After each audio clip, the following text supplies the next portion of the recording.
Hi everyone, it's Rachel from Don't Crop Me Now. I'm going to give you a full update of where we're up to with the plot and what is growing. So I've started on plot 5B, which is our new plot that we recently cleared, and this is our new greenhouse. So I'll just show you what we've got in here. So we've got cucumbers, peppers and chilies, and then there's a few other plants that are actually awaiting, we're giving to other people, so awaiting collection really. And a few things that still need to go out, like those beetroots, they still need to go out but they're not ready. We've also got, that's more small chilies. We've got sweet corn that I'm going to leave till it's a little bit bigger to put out, so that's to go out yet. And we've got some calabrese there. So the sweet corn and the calabrese, there are two last beds that aren't actually planted up now. So I've got some tiny marigolds and some different type of lettuce seedlings there that will need pricking out for an ongoing crop. Again, these are plants that we are giving away to others, so some runner beans, courgettes, etc. And there's some spring onions there. We've got aubergines, and right on the bottom here are some hanging baskets, trailing begonias, which turn up about 2 months late from Thompson and Morgan with all the COVID stuff going on. So they're very small. So I've got them there and I'm going to let them grow a little bit more before adding them to the baskets we've already planted up.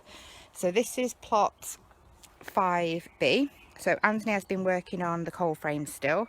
So he started to clad the outside. We got some recycled fence panels from a neighbour. And what he would do is put all corner pieces on here, if you can see my foot there, to make it all look neat, and then we will paint it probably the same grey colour that we've used on plot 4 for the pergola. So in here I've got some various herb cuttings, which again I've been selling my excess plants for the COVID fundraising, so there's some herb plants there which I will see if anyone would like to take once they have grown a bit. And again, there's some more plants here which are waiting collection for my fundraising efforts. So again, pot 5B, I've got quite a few little flower plots everywhere. I like to do that because I think it's nice, it looks pretty. Then we've got our main growing area, which is probably about 2/3 planted up on here. So there's just 2 small courgettes in that bed and then nothing else. The next bed, there's just a bit of couch grass sprouting. So I've dug these beds 2 or 3 times because this area, particularly that bed, was literally like a mat of couch grass. So I need to dig that for its final time just to get those last few bits out that are sprouting through. This bed has got some carrots in, which have not come through yet. There. I made this out of the last bit of our old summer house that we recycled to make the bigger summer house. So this is the doors and the windows. I made that all myself. I was actually quite proud of that really. Here are different types of dwarf beans. So there's dwarf runner beans and some dwarf French beans, some little black beans that are for drying really, and then some French pencil type beans. I've also been doing loads of these signs. I'm just trying to get out of the way, which have taken me ages, but I'm really pleased. I think they look really nice. So we're going to use them throughout all of the plots. The next 2 beds are various types of beans. So they are climbing beans, running beans, climbing peas, butter beans, that sort of thing. So they're all doing okay. Over here, I put some late shallots and onions in, mainly in this bed. If I step back to see the labels. So there's some spring onions there which are just coming through, some red onions, and then some shallots.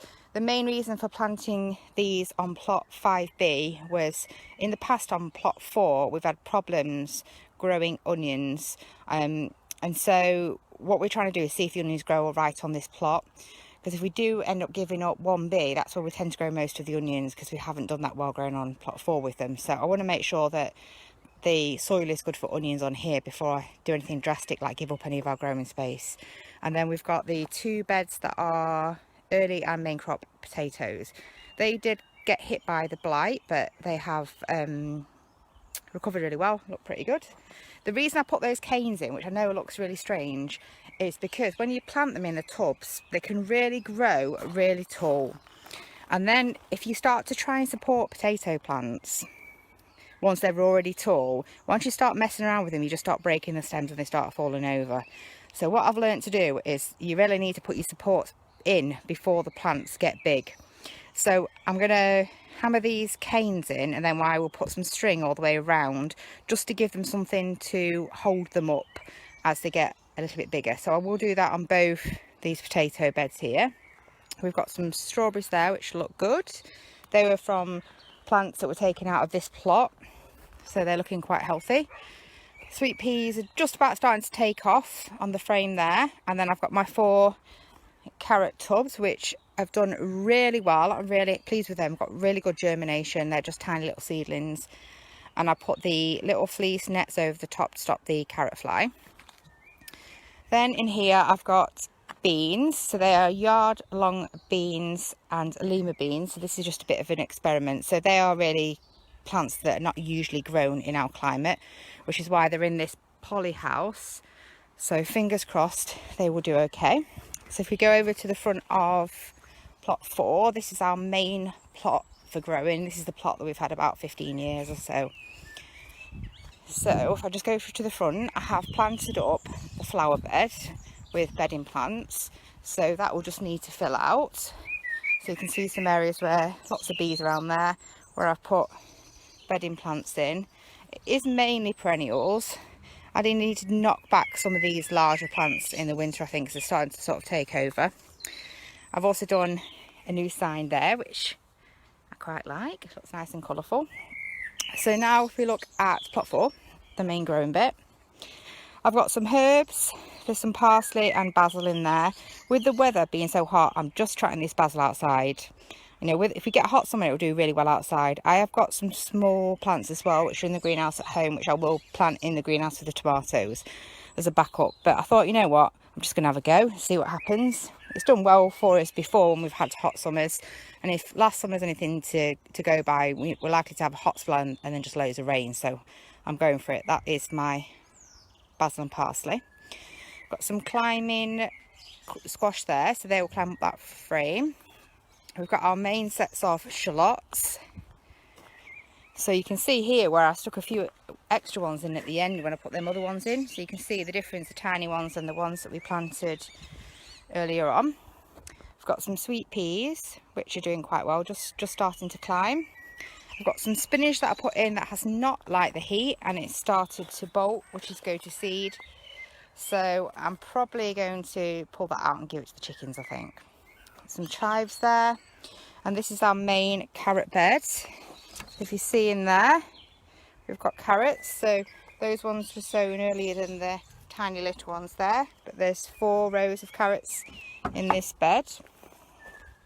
We've got some giant sunflowers.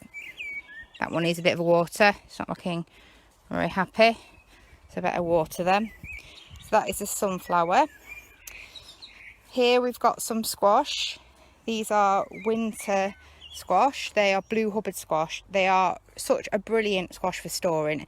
If you're going to grow any squashes for keeping over the winter, I've tried loads over the years and I always seem to come back to the same ones. So these winter squash blue Hubbard, which grow really big, you don't need many because each one will feed about 35 people or something crazy. And we also grow butternut squashes as well. So we've got brassicas. So these ones are cauliflowers.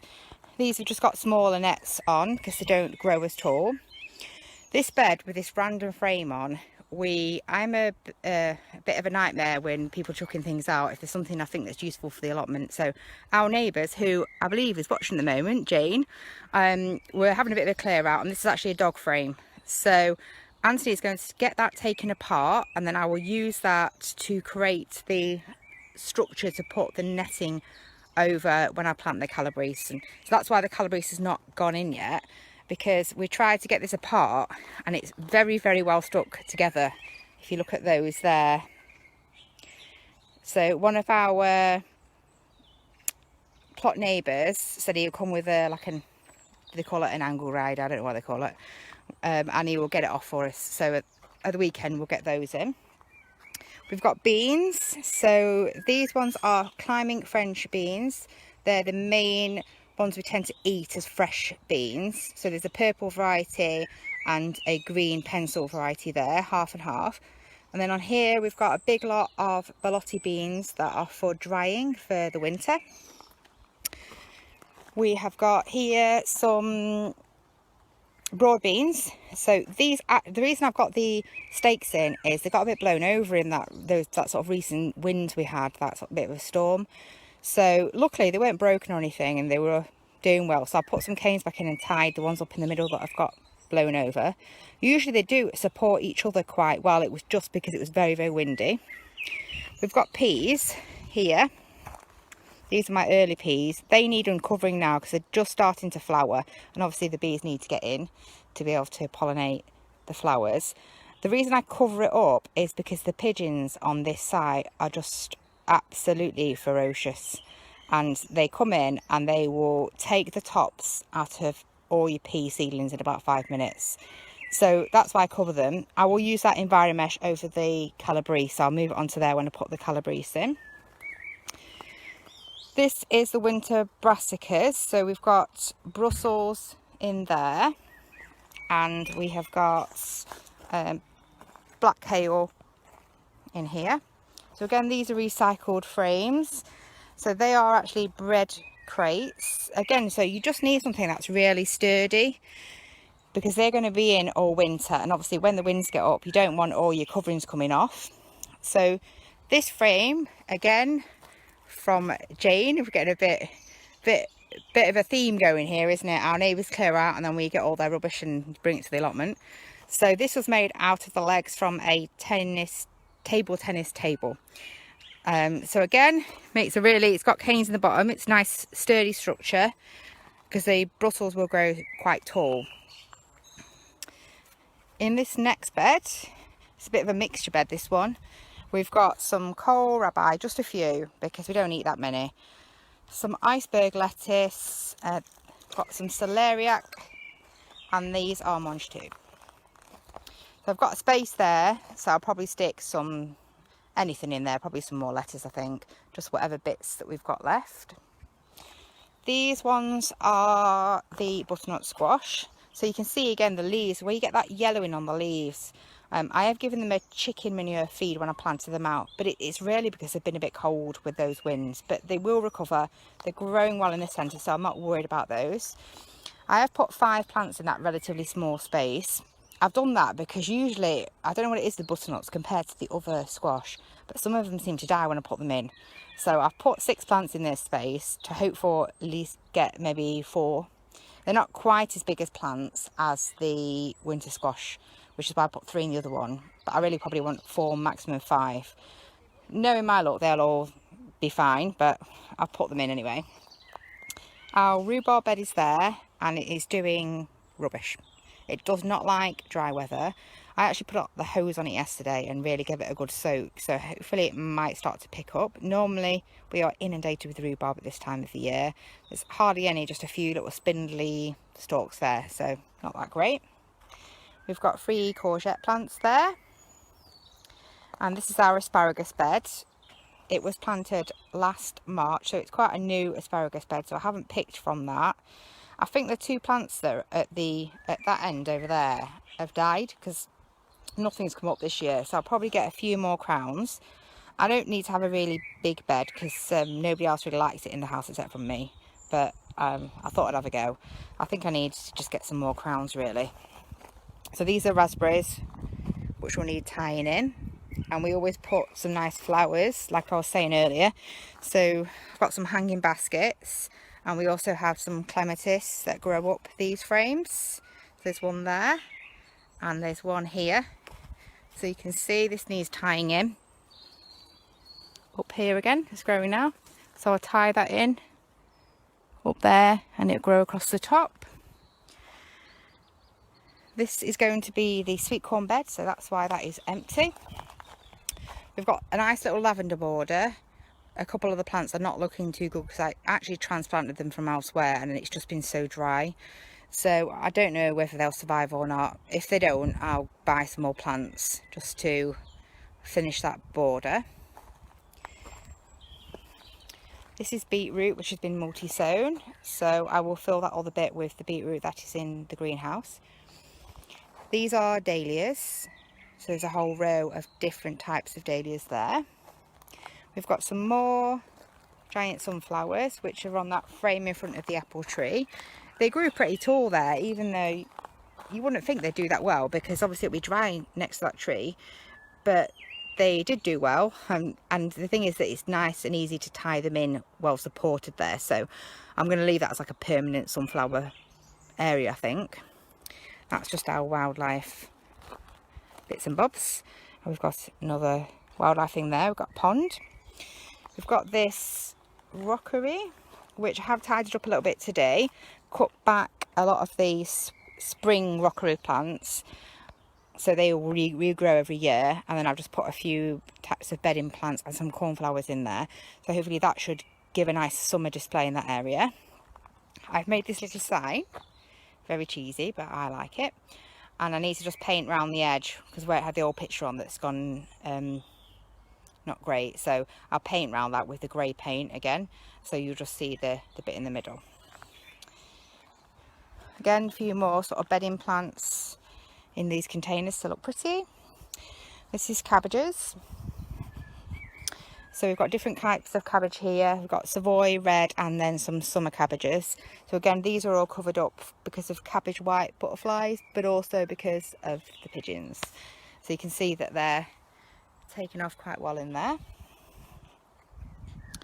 These are parsnips. I made a real boo-boo when I was doing this, and I finished it and I'd drawn the parsnip and everything, and I was like, oh my god, I spelled parsnip wrong. But you know what, I'm putting it up, so that's why it says door on it. And then this bit is Swedes. So that's plot 4. This is the main sort of social area we have at the end. That's our pergola. Got all the hanging baskets and the climbing plants that are planted, some annuals and some perennials on there as well, that they'll climb up each leg. And then at the end here, the rest of the stuff that we got is obviously the storage shed, water. There's more water there. And then this is the summer house, which is still awaiting the roof to be finished and the corner pieces to put on, so we've not got that done yet. Another project that I've been doing is this table, which has taken me forever, because when I ordered these little mosaic tiles, I didn't look very closely at the measurement and didn't realise they were that small. So I need to finish this. I need to do the little stones all the way around the edge and then get it sealed up. It's under a roof anyway, so I'm not too worried about it. So you can see here where we've got climbing plants. So that's a passion flower and a clematis in there. And these are annual climbers here. That's another clematis there. We've also got this bird box, which we got again from our next door neighbour Jane. Which has done so well actually. It's getting birds going to it already, and we get a really good viewing point by sitting in our summer house. I can sit on my sofa and watch those birds, and it's a bit like a bird hide really. They don't seem to notice that we're there, and we've got, you know, it's been really good, so it's probably going to be my favourite addition to the allotment. Just walking over now to plot 2B, which is our fruit garden. We have the compost at the back of 2B.